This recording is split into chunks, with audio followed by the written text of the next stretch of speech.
birthday today. He looks like he's 27. By the way, you could pass. You know, do you know it's his birthday? Yeah. There's a big one Saturday too. Who's that? How old are you? 77. 77. And happy Veterans Day to you too today, Rod. Happy Veterans Day to you. And yeah. So and Ken told me for tonight he's going all the different parties around town. So. Yeah, so there's social media out there, Ken, so don't get yourself in trouble. Yeah. Anyway, regarding the game on Tuesday, obviously it was a tough loss. Losing stinks. But look, I like our team. We're going to be good.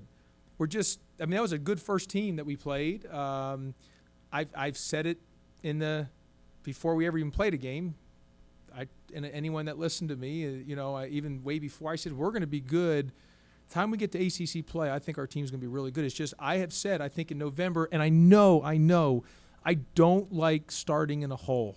Nobody does. We've started in the holes a lot here, and then we've worked ourselves out of the hole. And I don't know why that is at times, but for this year, I just think part of it is, we got some new guys playing, and they just got to get comfortable, and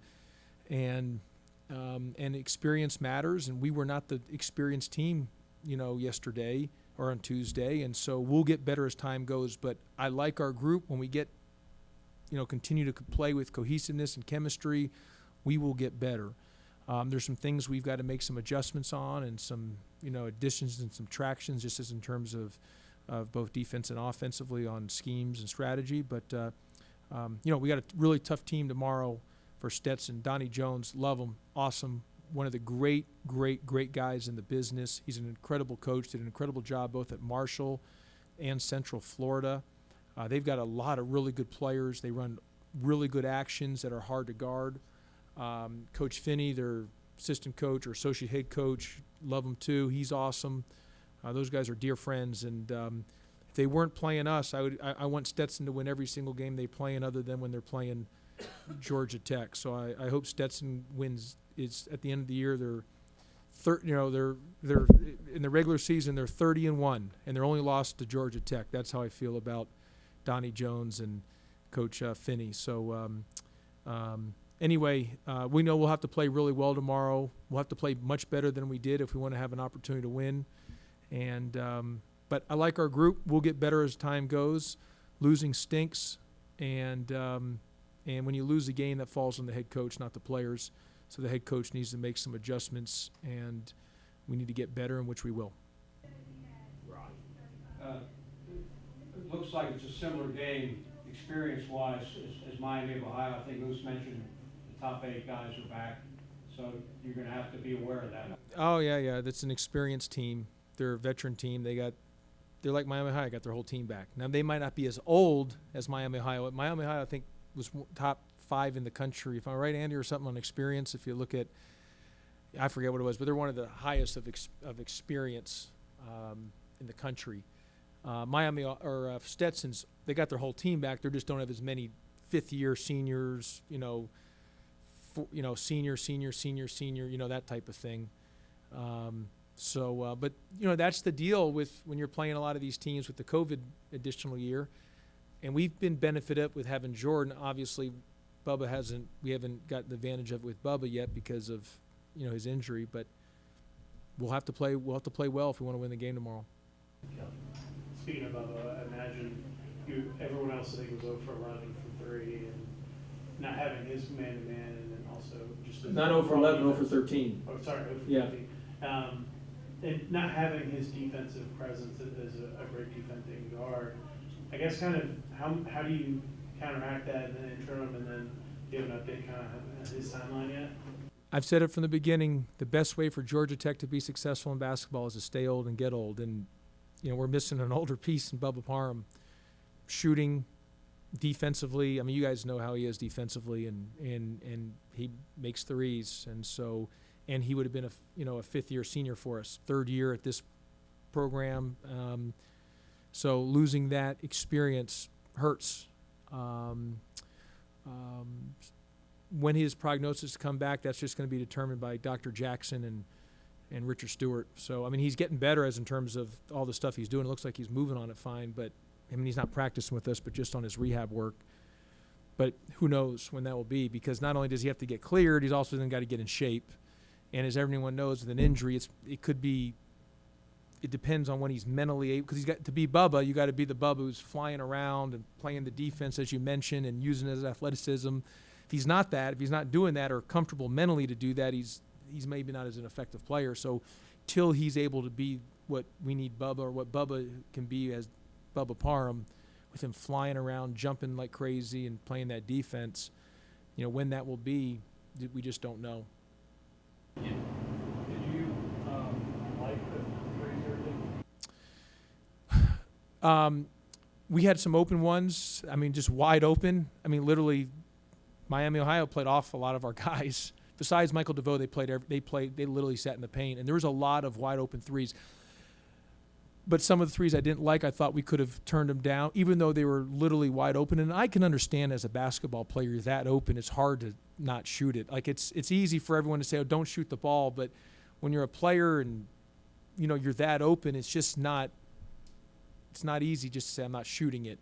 So, but we've got to be able, if we're not going to make them at times, we got to be able to maybe turn it down and get to the ending action of what we need to run. So I don't think that will be the only team we'll see that will play us that way defensively, especially until, Bubba comes back or whatever it may be. And so we'll just, we're going to have to, that's part of our adjustments that we've got to continue to be better about, because we know there's going to be some teams that are going to play us like that, or they zone us.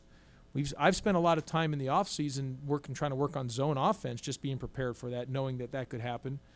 And, we've got to just be alert on that. But look, Ken, it's not a complicated game. It's a make and miss game. And, if Khalid's first 2 threes go in, we're probably sitting here having a different conversation.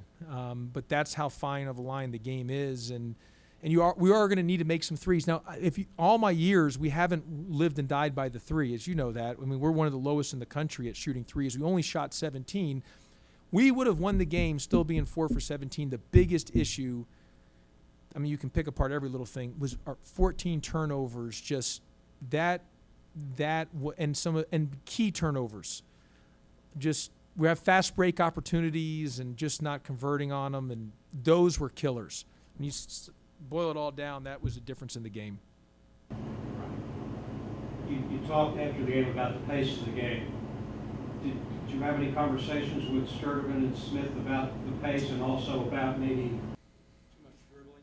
Yeah, we talked about it, that our cutting wasn't good, and I think some of it was, to Ken's point, or we were really open on a lot of things, and all of a sudden you're kind of like shocked, and and again, that those are things fall on me, not the players. I got to do a better job of, hey, you can't let that paralysis through analysis, in a sense, that you're all of a sudden, you're overthinking because, well, he's 4 feet off. No, let's just keep the ball moving and cut and get to the next thing and keep moving, because like I said, Rod, it's not going to be the only time teams are going to play us that way and or are going to zone us.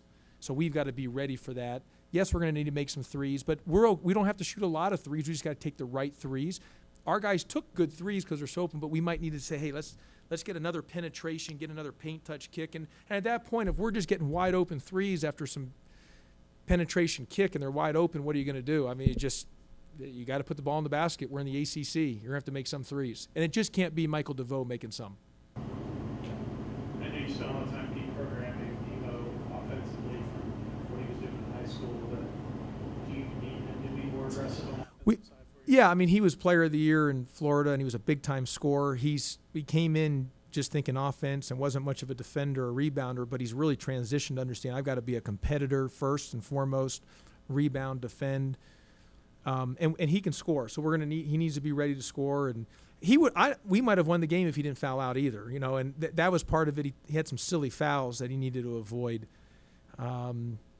So yeah, part of us also taking an L was him fouling out. And but he's going to be a good player for us, and he'll get, again, it's his first Division I game, an accountable game, and playing at that intensity and understanding that. I mean, he'll get better with time. He's going to be really good. That's why I'm like Davon Smith. I think is going to be really good.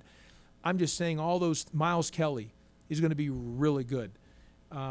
it's just, Rodney Howard, 13, but this was his first real, he played 30 minutes. I don't know, did he even play double-digit minutes last year at all? Once. Last game of the year because Moses Wright wasn't there. So, you got to remember, a guy like Jordan Usher, Michael DeVoe, Khalid could always fall back and rely on to Jose and Moses. Everyone's in a new role. And it's just new. And so that's why I keep saying there might be some peaks and valleys in November. We will get better, and I really like our team. And I think when we get to ACC play, we're going to be good. We're going to be a good team for conference play. Yes, I want to win all the games before then, but we're a little bit of a new team and trying to figure some things out as we move forward. I think after the game, the wee hours in the morning, Ken took a picture of the third member of that trio out there. I love Jalen. Love Jalen Moore. He might be. I'm telling you, he could be a story like a Moses Wright. I just can't, because of the COVID deal of having, we got the extra year of Jordan Usher and eventually Bubba, but we have a lot of guys. It's hard to play everyone as it is. It's just hard. Even Saba, for example. He only got 4 minutes and stuff, but he's going to be good as time goes. Jordan Mecca, I couldn't even get him in.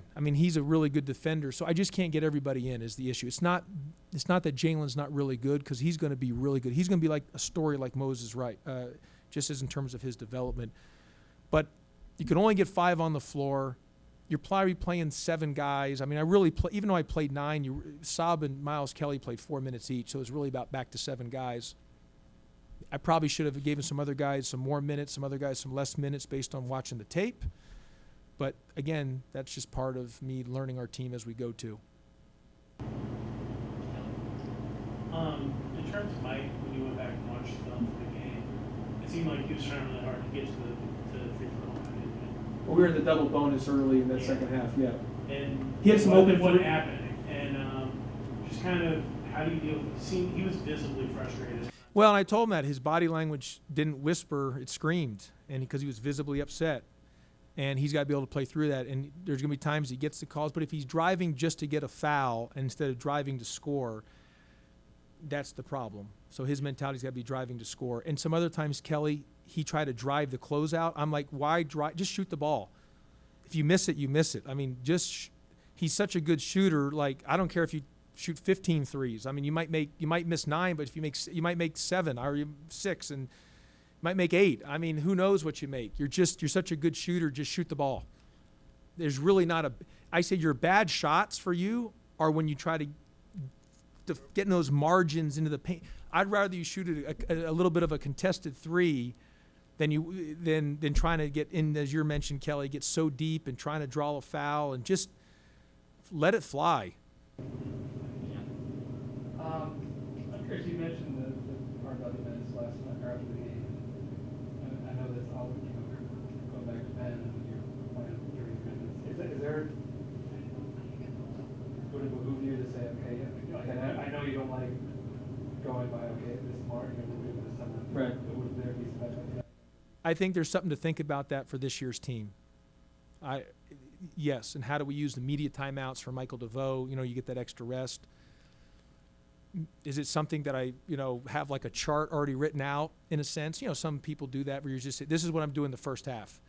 I've always done on feel though, Ken. And, am I better off for this year because of, we just have a different team. And so am I better off saying, okay, this is how we're going to play the first half regardless of how the thing's going, and then try to be fresh the second half, but let everyone, this is what we're doing. And so I've got to look at that. I don't know what I'll do tomorrow on that because it's such a quick turnaround. But it's something to evaluate, and I'm not saying that's not the right thing to do for this year's group. Whether I'm most comfortable with it, I've also got to look what's best for our team and how to get the most out of them, especially in that first half. Because once you get in the second half and you're going back and forth, and what was interesting, I think number 2 was fresher at the end, and the only reason he was out was because he started cramping. They didn't sub him out. Number 2 had to leave the game because he was cramping. And then he had some big plays late, and I think he was fresher than some of our guys. I don't think he would have been taken out of the game, but I just think it happened by coincidence that he had some cramping and he came back in and he probably had some burst of speed things where our guys were a little tired. And so I've got to evaluate that. Fair point. Rodney is looking a little more comfortable. Yeah, I think Coach Reveno's done a very good job with him. He spent a lot of time with him individually. He's getting better, more confidence. Again, he would not have played double-digit minutes against Loyola last year if Moses was playing, obviously. So he might not. He might have played his normal 3-5 minutes. So this is new to him, and that's my point. Is he going to be a 30-minute every day? And I don't know. But I was proud of Rodney that he did a lot of the good. He did a lot of good, and that was coming in the year. And Ken knows because he was asking me a lot of questions about it. I mean, the 5 was a question mark of ours, a huge question mark. Can Rodney be that guy every day? And but if you include Saba's 4 rebounds, he had 3 fouls and a turnover, but with the offensive foul. But if you include his rebounds, that's 17 rebounds between him and Saba at the 5 spot in 34 minutes. That's not bad. They're not going to all of a sudden be Moses Wright, but if we can get that type of rebounding production and maybe that's why I keep saying we'll get better and we'll be a good, when we get to ACC play, we're going to be a good team. We just need to try to win as many games as we can and figure our team out and just get better as we go forward. I know people don't want to hear that. I'm not trying to, I'm also being reality and knowing where we're at, and it's new and we want to win every game. I want to win every game. You guys know that. I just know we're playing some teams that are more experienced than we are in a lot of positions. And even like Davon, he played at Mississippi State, but he hasn't played with us. And trying to know our defensive schemes, you can do it in practice, but it's going to just take time. It's just going to take time. And I guess offensively, do you feel like it may take you a while to just even figure out what you are offensively and with this team? Because it seems like each year it's been a little bit different as you kind of adjusted the personnel. Yeah, and I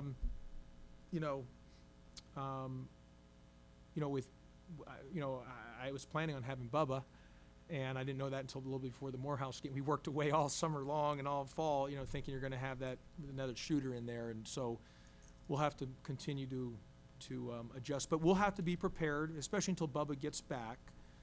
We're going to have to be prepared for teams. Kelly's playing off of us or zoning us. It's just those are the reality of it, and we'll have to be ready for that. And teams will key on Michael DeVoe, whether we're in zone or man, and then they're going to maybe dare other people to shoot. So we just can't live and die by threes, which we're not. We haven't done that, but we're going to have to be prepared to find other ways to score if we're not making some of those threes. Last one. Quick question, talking about people keying on DeVoe, how important is it for Ronnie to maybe be an option that defenses see that they have to guard? Well, no, it's even in pick and rolls. Yeah.